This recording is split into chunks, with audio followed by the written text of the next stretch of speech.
నమస్తే, welcome to Maneru news bulletin లో ముందుగా హెడ్లైన్స్ చూద్దాం. 3,04,000 కోట్ల బడ్జెట్, అధికార కాంగ్రెస్ హర్షం, ప్రతిపక్ష విపక్షాల పెదవి విరుపు. ఉద్రిక్తంగా ఆశా కార్యకర్తల ఆందోళన, సిఐటియు ప్రతినిధుల అరెస్ట్, పీటీసీకి తరలింపు. అంజనాద్రి ఆలయంలో గోటితో తలంబ్రాలు, వేములవాడలో కొనసాగుతోన్న ఉత్సవాలు. కిట్టీల ముందస్తు ఉగాది సెలబ్రేషన్, క్లబ్ సభ్యుల సేవా కార్యక్రమాలు. Back to news. Telangana budget ను ప్రవేశపెట్టారు డిప్యూటీ సీఎం రాష్ట్ర ఆర్థిక శాఖ మంత్రి భట్టి విక్రమార్క. 2025-26 ఆర్థిక సంవత్సరానికి కేబినెట్ ఆమోదం పొందాక అసెంబ్లీలో బడ్జెట్ ను ప్రవేశపెట్టారాయన. బడ్జెట్ లోని ఆయా శాఖల కేటాయింపులను చదివి వినిపించారు మంత్రి భట్టి. ఇక 3,04,000 కోట్ల 965 కోట్ల భారీ బడ్జెట్ లో రెవెన్యూ వ్యయం 2,26,982 కోట్లు కాగా మూలధన వ్యయం 36,504 కోట్లుగా అంచనా వేశారు. తెలంగాణ ప్రజలు తమను నమ్మి అధికారం కట్టబెట్టారని, ప్రజలకు జవాబుదారీతనంగా ఉంటూ పాలన సాగిస్తున్నామని చెప్పారు భట్టి విక్రమార్క. తెలంగాణ రాష్ట్ర బడ్జెట్ లో వ్యవసాయం, ఎస్సీ సంక్షేమం, విద్య, పంచాయతీరాజ్, విద్యుత్ రంగాలకు పెద్దపీట వేసింది సర్కార్. రాష్ట్ర ప్రభుత్వం 6 గ్యారంటీలకు ప్రత్యేక నిధులు కేటాయించింది. ఇందులో ఉచిత బస్సు ప్రయాణం, విద్యుత్, గ్యాస్ రాయితీ, ఇతర సంక్షేమాలకు నిధులను కేటాయించింది ప్రభుత్వం. అసెంబ్లీలో ఆయా శాఖలకు చెందిన పద్దుల వివరాలను వెల్లడించారు డిప్యూటీ సీఎం రాష్ట్ర ఆర్థిక శాఖ మంత్రి భట్టి విక్రమార్క. వ్యవసాయ శాఖకు 24,439 కోట్లు, సివిల్ సప్లైకి 5,734 కోట్లు, విద్యా రంగానికి 23,108 కోట్లు, కార్మిక శాఖకు 900 కోట్లు, పంచాయతీరాజ్ శాఖకు 31,605 కోట్లు, శిశు సంక్షేమం, ఇతర సంక్షేమ శాఖల పద్ధతులను వివరించారు. ప్రజలకు జవాబుదారీతనంగా ఉంటూ పాలన సాగిస్తున్నామన్నారు డిప్యూటీ సీఎం భట్టి విక్రమార్క. గత ప్రభుత్వ పాలనలో ఛిద్రమైన ఆర్థిక వ్యవస్థను గాడిలో పెడుతున్నామని, తాత్కాలిక, దీర్ఘకాలిక ప్రయోజనాలను దృష్టిలో ఉంచుకుని తాము పనిచేస్తున్నట్లుగా ఆయన తెలిపారు. మొట్టమొదటి రాష్ట్రంగా తెలంగాణ నిలిచింది. ఈ నూతన చట్టం ఎస్సీ ఉపకులాల సాధికారతకు తొలి మెట్టు. ఈ చట్టం దేశవ్యాప్తంగా ఇతర రాష్ట్రాలకు ఆదర్శంగా నిలుస్తూ సామాజిక సమానత్వాన్ని మరింత ముందుకు తీసుకెళ్లే దిక్సూచిగా మారనుంది. ఆదివాసీల, గిరిజనుల వైవిధ్య జీవన విధానాన్ని, వారి హక్కుల్ని కాపాడుతూ వారికి అభివృద్ధి ఫలాలు అందేలా కృషి చేస్తున్నాం. గిరిజన అభివృద్ధి కార్యాచరణ ప్రణాళిక ST-SDF ద్వారా గిరిజన ప్రాంతాల్లో వైద్యం, విద్య, జీవనోపాధి వంటి అనేక కీలక రంగాల్లో అభివృద్ధికి నిధులు కేటాయిస్తున్నాం. అంతేకాకుండా ఈ ప్రాంతాల్లో మౌలిక సదుపాయాలను మెరుగుపరిచి వాటిని సమర్థవంతంగా నిర్వహించడం కోసం ప్రభుత్వం చర్యలు తీసుకుంటుంది. కొందరు దుష్ప్రచారమే పనిగా పెట్టుకున్నారని, ప్రభుత్వ ప్రతి చర్యను నిందిస్తూ ఆరోపణలు చేస్తున్నారని బీఆర్ఎస్ నేతలను ఉద్దేశించి వ్యాఖ్యానించారు. తెలంగాణ బడ్జెట్ పై కాంగ్రెస్ పార్టీ నేతలు హర్షం వ్యక్తం చేస్తున్నారు. బడ్జెట్ లో ప్రాధాన్యత పరంగా కేటాయింపులు జరిగాయని పలువురు నాయకులు సంతోషం వ్యక్తం చేశారు. ఎస్సీ సంక్షేమానికి భారీగా నిధులు కేటాయించడంపై డీసీసీ SSL అధ్యక్షులు కొరివి అరుణ్ కుమార్ సంతోషం వ్యక్తం చేశారు. కాగా బడ్జెట్ కేటాయింపులపై వామపక్ష పార్టీ నేతలు అసంతృప్తి వ్యక్తం చేశారు. కేటాయింపులు ఘనంగానే ఉన్నా కార్యాచరణలో మాత్రం అంతగా చూపడం లేదని సిఐటియు జిల్లా అధ్యక్షులు గీట్ల ముకుందారెడ్డి అన్నారు. ఫ్యూచర్ సిటీ పేరుతో కేటాయింపులు చేసి ఊదరగొట్టారని, ఉత్పత్తి రంగంపై నీళ్లు చల్లారన్నారు. గిరిజన అభివృద్ధి కోసం రాష్ట్ర ప్రభుత్వం మొదటిసారిగా ఇందిరా గిరి జల వికాసం అనే ఒక ప్రత్యేక పథకంతో పోడు భూములు సాగు చేసుకునే గిరిజన రైతుల కొరకు సౌర ఆధారిత పంపు సెట్ల ద్వారా సాగునీటిని అందించాలని నిర్ణయించాం. వచ్చే 4 సంవత్సరాలలో 12,600 కోట్లతో 2.1 లక్షల గిరిజన రైతులకు ఈ సౌకర్యం అందిస్తాం. పోడు భూముల్లో అటవీ ఉత్పత్తులకు సంబంధించిన తోట ఈ బడ్జెట్ కేటాయింపుల్లో లేదు. అటు రోడ్ల అభివృద్ధి విషయంలో కానీ, వంతెనల విషయంలో కానీ, అట్లాగే మధ్యలో ఆగిపోయిన కరీంనగర్ రివర్ ఫ్రంట్ సంబంధించిన పనులు వేగవంతం చేయడం కోసం కావాల్సిన బడ్జెట్ కేటాయింపులు కానీ దీనిలో లేదు. మొత్తం బడ్జెట్ అంతా కూడా ఫ్యూచర్ సిటీ చుట్టూ తిప్పారు. ఫ్యూచర్ సిటీదే ఫ్యూచర్ అన్నట్టుగా నిరుద్యోగులకు పెద్ద ఎత్తున ఉపాధి కల్పిస్తామనే పద్ధతిలో, అట్లాగే డెవలప్మెంట్ అంతా కూడా ఆ 4వ సిటీలో ఉంటుంది, 4th సిటీ ఫ్యూచర్ సిటీ అనే పద్ధతిలో చేస్తున్నారు. ఇది కేవలము అధికార పార్టీ సంబంధించిన నాయకులకు, అట్లాగే ముఖ్యమైన వాళ్ళకే, అదేవిధంగా గత ప్రభుత్వ పాలకులకున్న ప్రజాప్రతినిధులకు ఇటు వారి ఎన్నికల మేనిఫెస్టోలో పెట్టినట్లుగా బడ్జెట్లో పెట్టకపోవడం అయితే చాలా దురదృష్టకరం. వెంటనే దీనిపై రివ్యూ నిర్వహించి రాష్ట్ర ముఖ్యమంత్రి రేవంత్ రెడ్డి గారు మళ్ళీ బడ్జెట్లో కొన్ని అంశాలను చేర్చే విధంగా చర్యలు తీసుకోవాలని చెప్పి విజ్ఞప్తి చేస్తూ ఉన్నాం. ఎందుకంటే నూతనంగా తెలంగాణ రాష్ట్రంలో కాంగ్రెస్ ప్రభుత్వం వచ్చి ఏడాది అవుతా ఉంది. ఈ సంవత్సరం బడ్జెట్లో కేటాయించి చాలామంది ముసలి వాళ్ళు పాపం వికలాంగులు అయితే 4 కళ్ళతోటి ఎదురు చూస్తూ ఉన్నారు. వాళ్ళకి పెన్షన్ పెరుగుతుందనేటువంటి ఆశ ఉంది. కానీ ఇందులో పెన్షన్ పెంపు మాత్రం లేకపోవడం బాధాకరం. వెంటనే దానిపై ప్రభుత్వం అధ్యాయాలి. అదేవిధంగా ఈ విద్యారంగానికి సంబంధించి కూడా అధిక నిధులు కేటాయిస్తారనుకున్నారు. కానీ ఆ రకంగా ఆ వైపున ప్రభుత్వం ప్రయత్నం చేయకపోవడం చాలా. కాంగ్రెస్ ప్రజాప్రభుత్వం ఏర్పడి సంపదను సృష్టించాలి, ఆ సంపదను పంచిపెట్టాలి అన్న నినాదంతో మా ముఖ్యమంత్రి రేవంత్ రెడ్డి గారు, అదేవిధంగా ఉప ముఖ్యమంత్రి ఆర్థిక శాఖ మంత్రి వర్యులు బట్టి విక్రమార్క గారి నేతృత్వంలో ఈరోజు సంపదను సృష్టించే కార్యక్రమం, ఆ సంపదను అన్ని వర్గాల వారికి కూడా పంచిపెట్టే కార్యక్రమం చేస్తూ ఉన్నారు. దాంట్లో ముఖ్యంగా ఎస్సీల సంక్షేమానికి ఏదైతే 40,232 కోట్ల రూపాయలు కేటాయించినారో దాని పట్ల కరీంనగర్ జిల్లా కాంగ్రెస్ ఎస్సీసీఎల్ పక్షాన వారికి మా యొక్క హృదయపూర్వక ధన్యవాదాలు తెలియజేస్తూ ఉన్నాం. అదేవిధంగా రాబోయే రోజుల్లో ఇంకా దళితుల సంక్షేమానికి గతంలో మనం చూసినట్టయితే ఆశా కార్యకర్తల ఆందోళన ఉద్రిక్తతకు దారితీసింది. కనీస వేతనం నెలకు 18,000 నిర్ణయించాలని డిమాండ్ చేస్తూ కరీంనగర్ కలెక్టరేట్ ఎదుట చేపట్టిన ఆందోళనను అడ్డుకున్నారు పోలీసులు సిఐటియు నాయకులు ఆశా కార్యకర్తల మధ్య తోపులాట జరిగింది. ఆశాలను పోలీసులు అదుపులోకి తీసుకుని ఎల్ఎండి పోలీస్ శిక్షణ కేంద్రానికి తరలించారు. కనీస వేతనం నెలకు 18,000 రూపాయలు చెల్లించాలని, ఉద్యోగ భద్రత కల్పించాలని డిమాండ్ చేస్తూ కరీంనగర్ కలెక్టరేట్ ఎదుట నిరసన వ్యక్తం చేశారు ఆశా కార్యకర్తలు. కలెక్టరేట్ గేటు ఎదుట బైఠాయించి ఆందోళనకు దిగారు. సిఐటియు జిల్లా అధ్యక్ష కార్యదర్శులు గీట్ల ముకుందారెడ్డి, ఎడ్ల రమేష్, ఇతర ప్రతినిధులు వారికి మద్దతు ప్రకటించారు. తమ డిమాండ్లు పరిష్కారం అయ్యే వరకు ఆందోళన విరమించేది లేదంటూ స్పష్టం చేయడంతో పోలీసులు వారిని లాక్కెళ్లి పోలీస్ శిక్షణ కేంద్రానికి తరలించారు. ఈ సందర్భంగా సిఐటియు ప్రతినిధులు మాట్లాడుతూ కనీస వేతన కోసం ఆశా కార్యకర్తలు 19 ఏళ్లుగా ఎదురు చూస్తున్నారని ఆందోళన వ్యక్తం చేశారు. ప్రభుత్వం దిగొచ్చి తమ డిమాండ్లు పరిష్కారం అయ్యే వరకు ఆందోళన కొనసాగిస్తామని హెచ్చరించారు. ఈ ఆందోళనలో ఆశా యూనియన్ జిల్లా అధ్యక్షులు రంగవేణి శారద, జిల్లా ప్రధాన కార్యదర్శి మారెల శ్రీలత, యూనియన్ నాయకులు లత, వెంకటలక్ష్మి, సత్యలక్ష్మి, స్వప్న, విజయలక్ష్మి, రజిత, రజియా బేగం, సరోజన, పద్మ, లక్ష్మి, శంకరమ్మ, భాగ్యలక్ష్మి పాల్గొన్నారు. అంతరిక్షం నుండి భూమిపైకి అడుగుపెట్టిన సునీత విలియమ్స్ కు ఘన స్వాగతం లభించింది. దేశవ్యాప్తంగా ఆమెకు జేజేలు పలుకుతున్నారు జనం. భారత సంతతి సునీత విలియమ్స్ 9 నెలలకు పైగా పాటు సుదీర్ఘ నిరీక్షణకు నేడు ఫుల్ స్టాప్ పడిందని సంతోషం వ్యక్తం చేశారు వివిధ వర్గాల ప్రతినిధులు. కరీంనగర్ మానేరు స్కూల్లో జాతీయ పతాకం చేతబూని సునీత విలియమ్స్ కు వెల్కమ్ చెప్పారు విద్యార్థులు. స్పేస్ నుండి భూమిపైకి అడుగుపెట్టిన సునీత విలియమ్స్ కు ప్రపంచ వ్యాప్తంగా ప్రజలు ఘన స్వాగతం పలికారు. మన దేశ ప్రజలు సైతం ఆమె సేవలను గుర్తు చేస్తూ సంతోషం వ్యక్తం చేస్తున్నారు. ఆయా ప్రాంతాల్లో తమకు నచ్చిన విధంగా సునీత విలియమ్స్ కు స్వాగతం పలుకుతూ తమ అభిమానాన్ని చాటుతున్నారు. ఇందులో భాగంగా కరీంనగర్ మానేరు స్కూల్లో విద్యార్థులు వినూత్న తరహాలో ఆమెకు స్వాగతం పలికారు. చిన్నారులు సునీత విలియమ్స్ మాస్కులతో రాగా స్పేస్ రాకెట్ మోడల్ తో ఉపాధ్యాయులు సునీతకు గ్రాండ్ వెల్కమ్ చెప్పారు. ఈ సందర్భంగా పాఠశాల చైర్మన్ కడారి అనంతరెడ్డి, ఎండి కృష్ణారెడ్డి మాట్లాడుతూ అంతరిక్షంలో నడిచిన తొలి మహిళగా సునీత విలియమ్స్ చరిత్ర సృష్టించారని కొనియాడారు. అంతర్జాతీయ అంతరిక్ష కేంద్రంలో 9 నెలల 13 రోజుల పాటు మనోధైర్యంతో గడిపి నేడు భూమిపై అడుగు పెట్టడం గొప్ప విషయమన్నారు. To honor the greatness she has created. Her original plan was to stay there for 7 days in the Starliner, but due to some technical issues, she got stuck and she stayed there for 9 months. She never gave up. She fought for her safe return, and thanks to many partners like SpaceX, Dragon, she's safely returned back. In this process, she has inspired generations of scientists, generations of students to never give up and fight, stay in the race until you win. Thank you, Sunita Williams, for doing the great things for the world. శాస్త్ర సాంకేతిక రంగాల్లో ఎంత ఎదిగామో చెప్పడానికి ఇది ఉదాహరణ అన్నారు. విద్యార్థులకు ఇలాంటి గొప్ప ఆవిష్కరణ చూసే అవకాశం దక్కిందన్నారు. సైన్స్ లో రాణించే విద్యార్థులందరూ సునీత విలియమ్స్ ను ఆదర్శంగా స్ఫూర్తిగా తీసుకుని రాణించాలని కోరారు. ఈ కార్యక్రమంలో మానేరు విద్యా సంస్థల డైరెక్టర్ కడారి సునీతారెడ్డి, ప్రిన్సిపల్ సరితారెడ్డితో పాటు ఉపాధ్యాయులు, విద్యార్థులు పాల్గొన్నారు. So today we here gathered to celebrate the return of Sunita Williams.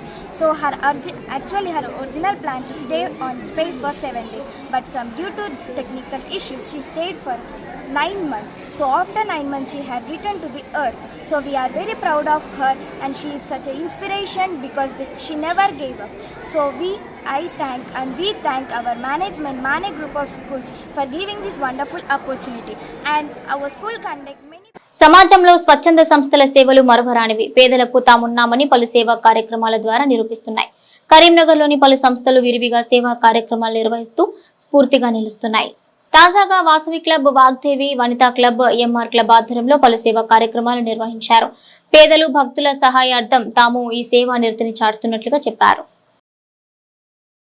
నగరంలోని కృష్ణా మందిర్లో వాసవి క్లబ్ వనితా ఏంజల్స్ సమావేశం నిర్వహించారు. ఈ సమావేశానికి ఇంటర్నేషనల్ అధ్యక్షులు ఇరుకుల రామకృష్ణరాగా క్లబ్ సభ్యులు ఆయనకు ఘన స్వాగతం పలికారు. ఈ సందర్భంగా ఆయన మాట్లాడుతూ దేశవ్యాప్తంగా 18 క్లబ్బులు సేవా కార్యక్రమాల్లో కొనసాగుతున్నాయని తెలిపారు. ఇందులో 800 వనితా క్లబ్లు ఉండటం సంతోషకరమన్నారు. కుటుంబంలో వనిత బాగుంటే ఇల్లంతా బాగుంటుందని, అందుకే వనితలు సేవా కార్యక్రమంలో ముందుంటున్నారని తెలిపారు. సేవే పరమార్థం అనే సూక్తిని అక్షరాల వాసవి క్లబ్ నమ్ముతుందని తెలిపారు. ఈ సందర్భంగా ఏంజల్స్ క్లబ్ నుంచి పేదలకు ఆర్థిక సహాయాన్ని అందజేశారు.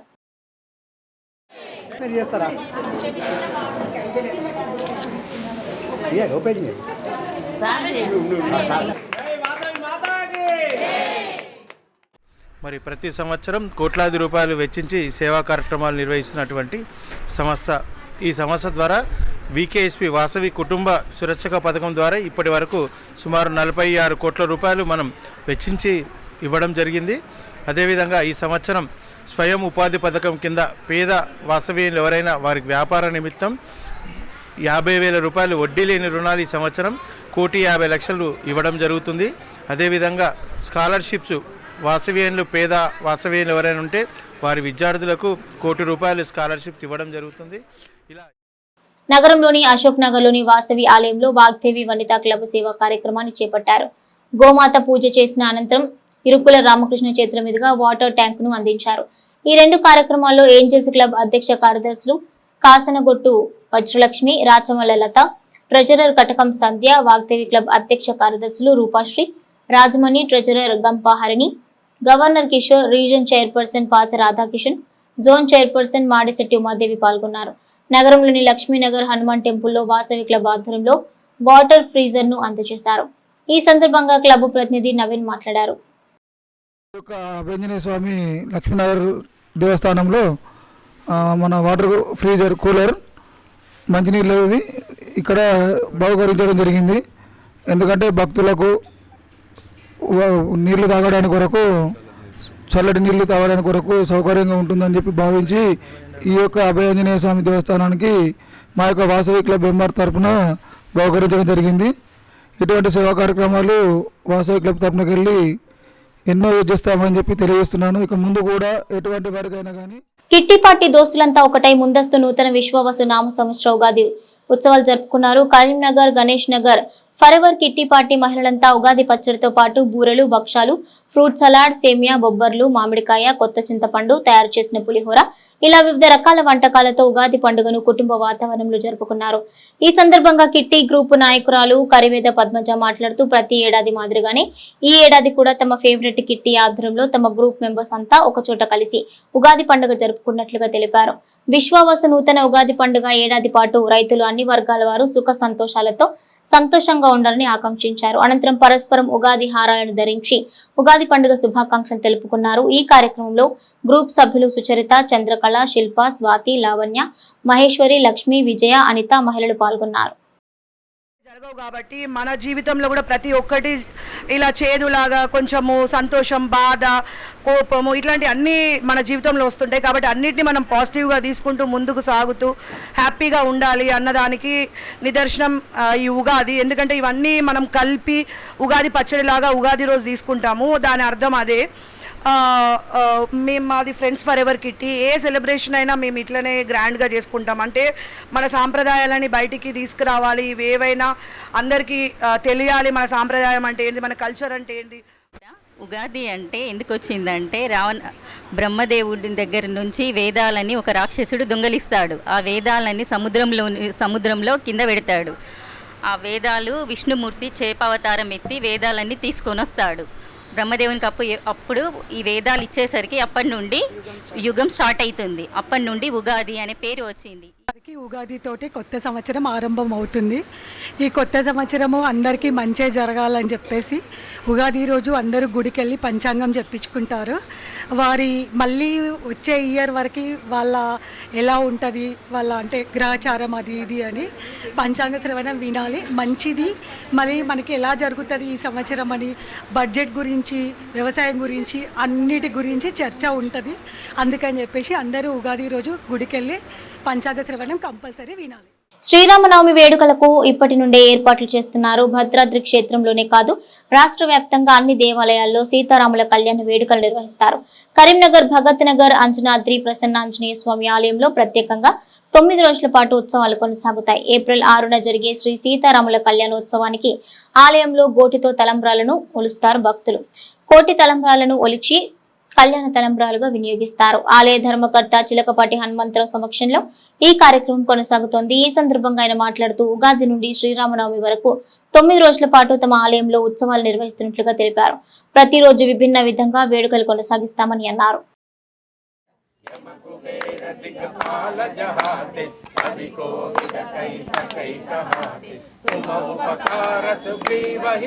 తొమ్మిది రోజుల పాటు కూడా అనేక కార్యక్రమాలు ఉంటాయి. సుందరకాండ ప్రవచనాలు ఉంటాయి. తర్వాత గరపల్లి మహేశ్వర్ శర్మ గారు ఇక్కడ ఆస్థాన పౌరాణికులు వారిచ్చే ప్రవచనాలు ఉంటాయి.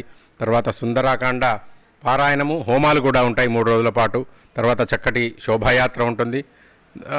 ఆఖరిగా 6వ తారీఖు ఏప్రిల్ 6వ తారీఖు సీతారామస్వామి కళ్యాణోత్సవం వైభవంగా జరుగుతుంది. దాదాపు ఇక్కడ 3000 మంది భక్తులు పాల్గొని స్వామివారి దర్శనం చేసుకుంటారు. చక్కటి భోజన వసతి కూడా ఇక్కడ చక్కటి ఏర్పాట్లు జరుగుతున్నాయి.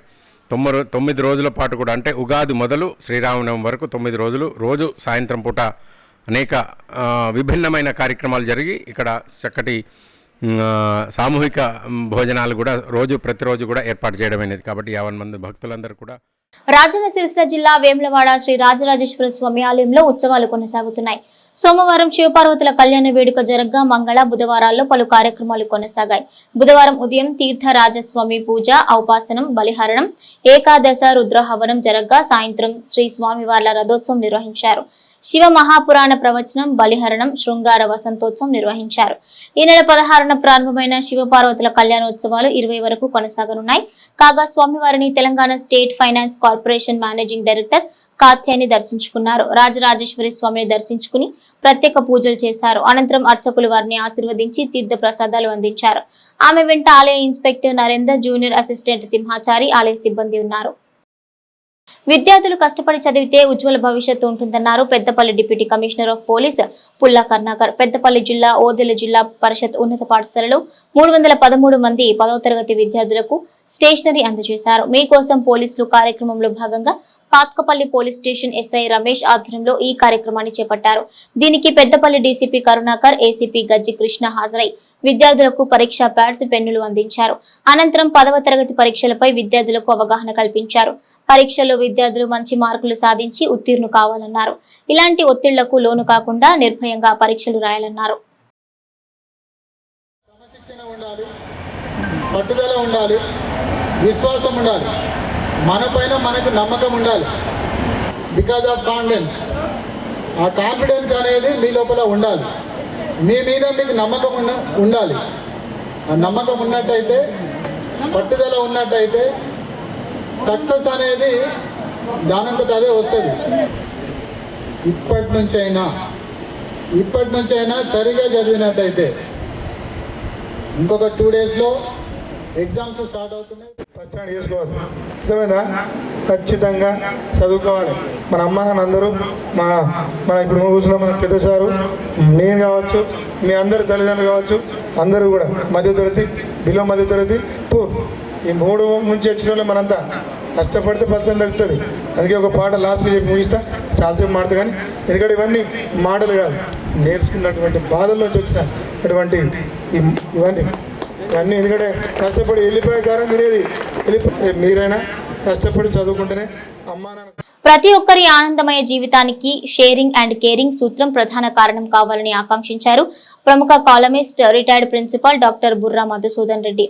ఈ రోజు కరీంనగర్ ధన్వి న్యూట్రిషన్ సెంటర్ ప్రాంగణంలో నిర్వహించిన అంతర్జాతీయ ఆనంద దినోత్సవ వేడుకల్లో ముఖ్య అతిథిగా హాజరై మాట్లాడారు. సుఖం శారీరక సంబంధమైన తాత్కాలిక అనుభవమని, ఆనందం మాత్రం మానసిక అంతరంగిక శాశ్వత భావమని తెలిపారు. ఆనందం అంగట్లో దొరికే అగ్గువ సరుకు కాదని, ఎంత సంపాదించినా ఆనందించవచ్చు, జీవితం వ్యర్థమని చెప్పారు. ఇక నవ్వుతూ ఉండటం, నవ్వులు పంచడం జీవితాంతం అలవర్చుకోవాలని అన్నారు. సభాధ్యక్షుడు డాక్టర్ రవీందర్, ధన్వే న్యూట్రిషన్ సెంటర్ నిర్వాహకులు, హెర్బలైట్ నిపుణులు తదితరులు పాల్గొన్నారు. భగత్ సింగ్ కు భారతరత్న ప్రకటించాలని కేంద్ర ప్రభుత్వాన్ని డిమాండ్ చేశారు. ఎస్ఎఫ్ఐ రాష్ట్ర ఉపాధ్యక్షులు శనిగరపు రజనీకాంత్ కరీంనగర్ వాగేశ్వరి డిగ్రీ కాలేజీలో ఎస్ఎఫ్ఐ డివైఎఫ్ఐ ఆధ్వర్యంలో భగత్ సింగ్ ముందస్తు వర్ధంతి పురస్కరించుకుని సెమినార్ నిర్వహించారు. ఈ సందర్భంగా వారు మాట్లాడుతూ భారతదేశ స్వతంత్ర ఉద్యమంలో భగత్ సింగ్ కీలక పాత్ర పోషించారని గుర్తు చేశారు. విద్యార్థులు, యువకులు, మేధావులు భగత్ సింగ్ ను స్ఫూర్తిగా తీసుకోవాలని కోరారు. ఈ కార్యక్రమంలో ఎస్ఎఫ్ఐ జిల్లా అధ్యక్ష కార్యదర్శులు అరవింద్, గజల శ్రీకాంత్, డివైఎఫ్ఐ జిల్లా అధ్యక్షులు నరేష్, ఎస్ఎఫ్ఐ జిల్లా సహాయ కార్యదర్శి శ్రీజ, రిజ్వానా, ఎస్ఎఫ్ఐ జిల్లా కమిటీ సభ్యులు సందేశ్, రాకేష్ పాల్గొన్నారు. పోరాటాలను ఈరోజు ముందుకు తీసుకుపోవడంతో పాటు ఈ దేశంలో పూర్తిగా విద్య అనేది పూర్తిగా నిర్వీర్యం అవుతున్న పరిస్థితి ఉన్నది. కాబట్టి భగత్ సింగ్ స్ఫూర్తితోని దేశంలో కామన్ విద్యా విధానం అందించాలి, దాంతోపాటు విద్యార్థులందరికీ సైంటిఫిక్ ఎడ్యుకేషన్ అందించాలని ఎస్ఎఫ్ఐ నిరంతరం పోరాటాలు చేస్తున్నది. కాబట్టి భగత్ సింగ్ స్ఫూర్తితోని దేశంలో ఇప్పటికీ విద్య గ్రామీణ స్థాయిలో ఇప్పటికీ అందిన పరిస్థితి ఉన్నది. ఇప్పటికే కేంద్ర ప్రభుత్వం నూతన విద్యా విధానంతో విద్యలో ఈరోజు మతోన్మాదాన్ని కాషాయకాన్ని ఈరోజు కేవలం గల్లీ నుంచి ఢిల్లీ వరకు అయినా కేవలం పదవుల కొరకు ఆశపడే ముఖ్య వ్యక్తులకు మాత్రమే విగ్రహాలు పెడుతున్న పరిస్థితి ఈ దేశంలో, ఈ రాష్ట్రంలో కనబడుతుంది. దేశ స్వతంత్రం కొరకు తల్లిదండ్రులను కూడా ఏకం చూడకుండా ఈరోజు కేవలము ఈ దేశంలో ఉన్న యువత కావచ్చు, యువతి కావచ్చు, ఈ దేశంలో ఉన్న నిరుపేదలందరికీ సమానమైన హక్కు, సమానమైన విద్య అందినప్పుడే ఈ దేశంలో బాగుపడుతుందని ఆ రోజు స్ఫూర్తితోటి పంజాబ్ రాష్ట్రంలో జన్మించిన షహీద్ భగత్ సింగ్ ఈరోజు నేటితరం యువత కూడా భగత్ సింగ్ స్ఫూర్తితోటి. బులెటిన్ ముగించే ముందు హెడ్లైన్స్ మరోసారి. 3,04,000 కోట్ల బడ్జెట్, అధికార కాంగ్రెస్ హర్షం, ప్రతిపక్ష విపక్షాల పెదవి విరుపు. ఉద్రిక్తంగా ఆశా కార్యకర్తల ఆందోళన, సిఐటియు ప్రతినిధుల అరెస్ట్, పీటీసీకి తరలింపు. అంజనాద్రి ఆలయంలో గోటితో తలంబ్రాలు, వేములవాడలో కొనసాగుతోన్న ఉత్సవాలు. కిట్టీల ముందస్తు ఉగాది సెలబ్రేషన్, క్లబ్ సభ్యుల సేవా కార్యక్రమాలు. ఇవి bulletin details. Keep watching Maneru news.